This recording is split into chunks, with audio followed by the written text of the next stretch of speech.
Most people spend years trying to fix their skin. New products, new routines, new advice. And yet for many of them, the skin keeps reacting, keeps breaking out, keeps feeling off. What dermatologists and skin researchers have come to understand is that the problem, in many cases, isn't what people are missing from their routine. It's what they're doing to a biological structure that most of us were never taught to think about. This video is about that structure, the skin barrier, and what published research tells us about why it gets damaged, often without any visible warning, and what it actually takes to help it recover. If your skin has been feeling reactive, dry, or just not improving the way you expected, what you're about to learn may change how you think about skincare entirely. What the skin barrier really is. Think of the outermost layer of your skin, what scientists call the stratum corneum, as a carefully organized wall. Researchers describe its structure as brick and mortar. The bricks are your skin cells, called corneocytes. The mortar holding them together is made of lipids, fatty acids, and proteins, primarily a group of fats called ceramides. This layer does three critical things. It keeps moisture inside your skin, preventing dehydration from within. It keeps environmental stressors out, including bacteria, pollution, and irritants.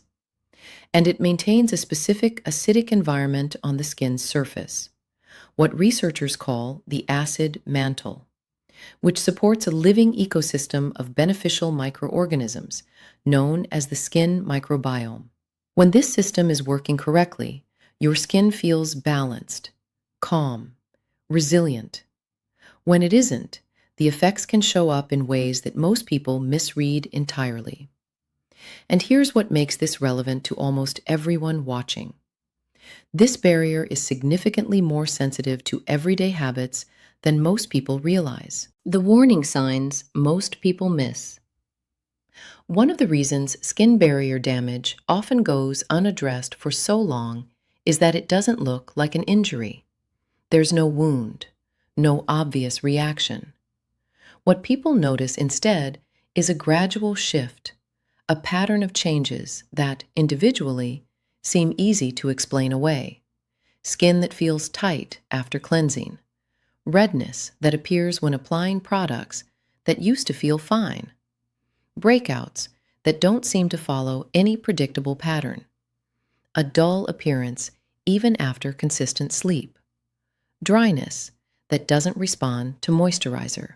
Dermatologists use the term transepidermal water loss, TEWL, to describe what's happening in these cases. When the barrier is compromised, moisture escapes from the skin's surface at a higher rate than it should. No amount of topical hydration fully compensates for a barrier that can no longer hold water in. These aren't random bad skin days. Research suggests they're measurable, consistent indicators of a barrier under stress.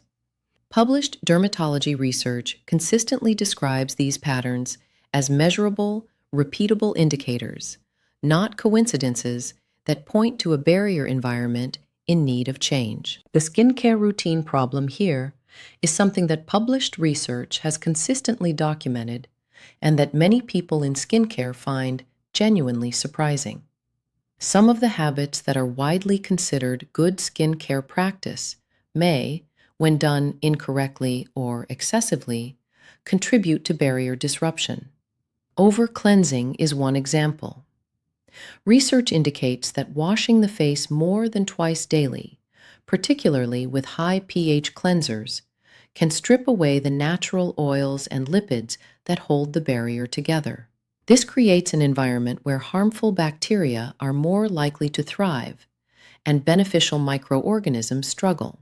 Exfoliating acids, AHAs, BHAs, retinoids, have solid clinical evidence behind them when used appropriately. But studies show that daily use of multiple active ingredients simultaneously can thin the outermost skin layer and reduce its ability to protect itself. The skin becomes reactive, more sensitive, less tolerant of the same products over time. The pattern that follows is one dermatologists see regularly. Skin becomes irritated. The person adds more products to address the irritation. Those products further disrupt the barrier, and the cycle continues. For a compromised skin barrier, research consistently points toward simplification, not escalation. Stress, cortisol, and internal damage. What topical skincare alone cannot address is what's happening beneath the surface, at a hormonal and cellular level. When the body experiences chronic stress, it produces elevated levels of cortisol. Research published in dermatology journals indicates that cortisol has a direct effect on the skin's production of ceramides, the lipids responsible for holding the barrier together. Lower ceramide levels mean a weaker barrier. A weaker barrier means a higher inflammatory response.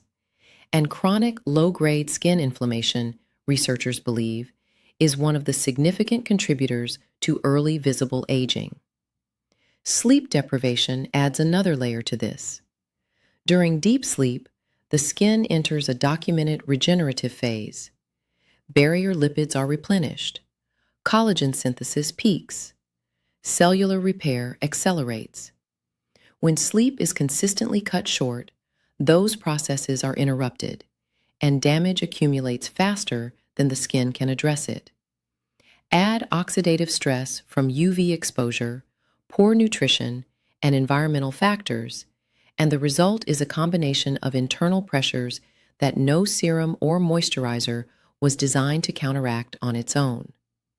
Dermatology research consistently demonstrates that chronic stress, inadequate sleep, and poor nutritional habits all produce measurable, documented effects on skin barrier function, independent of any topical. Why skin keeps getting worse? Dermatologists describe a pattern they see frequently, what they call a sensitized skin feedback loop. The barrier is disrupted. The skin becomes reactive. The person, understandably, adds more products to address the reaction. Many of those products contain fragrance, alcohol, or strong actives, all of which can further compromise a weakened barrier. The skin worsens. More products are added, and the pattern tightens. The issue isn't that skincare products don't work. The issue is that a compromised barrier processes them differently. Ingredients that once absorbed comfortably now penetrate erratically, triggering reactions that weren't there before. This is why clinical guidance for barrier repair almost always begins with reduction, not addition. Long-term aging effects. The longer-term consequence of chronic barrier disruption is where the research becomes particularly relevant for younger audiences. When the barrier is repeatedly compromised, collagen synthesis is affected. The proteins responsible for skin firmness and elasticity break down faster than they're replaced. Fine lines develop earlier. Skin loses density. Texture becomes uneven in ways that don't respond to standard skincare. Studies also indicate that a disrupted skin microbiome, the community of beneficial bacteria that live on the skin's surface, can shift toward inflammation-promoting strains.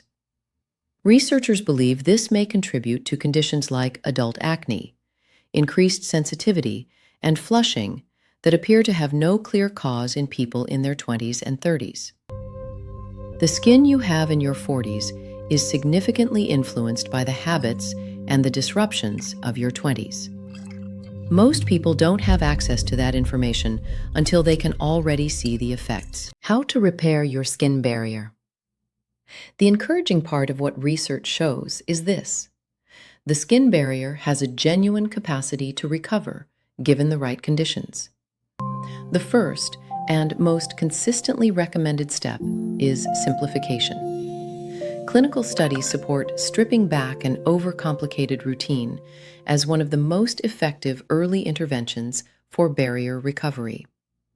For 2 to 4 weeks, dermatologists often recommend a gentle, fragrance-free cleanser, a ceramide-rich moisturizer, and broad-spectrum SPF. Nothing more. The goal is to reduce disruption and allow the barrier to begin repairing itself. Specific ingredients have clinical backing for barrier support. Ceramides directly replenish the lipid structure between skin cells. Niacinamide has been shown in multiple studies to reduce transepidermal water loss and support the barrier's natural defense functions. Hyaluronic acid helps maintain surface hydration without disrupting the skin's pH. And then there is what researchers increasingly describe as skin from the inside health. Consistent sleep, 7 to 9 hours, is not optional when it comes to barrier repair. It is the primary window in which the skin does its most significant recovery work.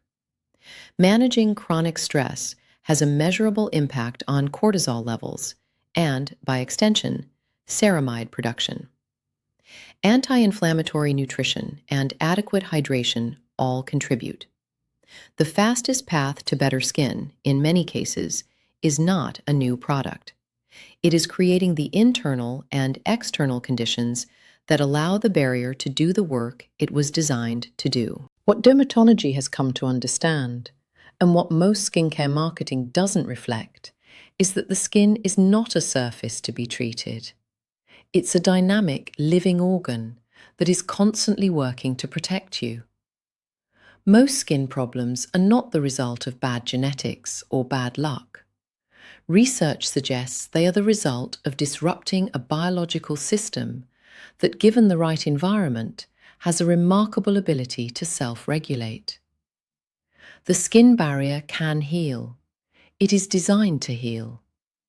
What it needs is less disruption, not more intervention.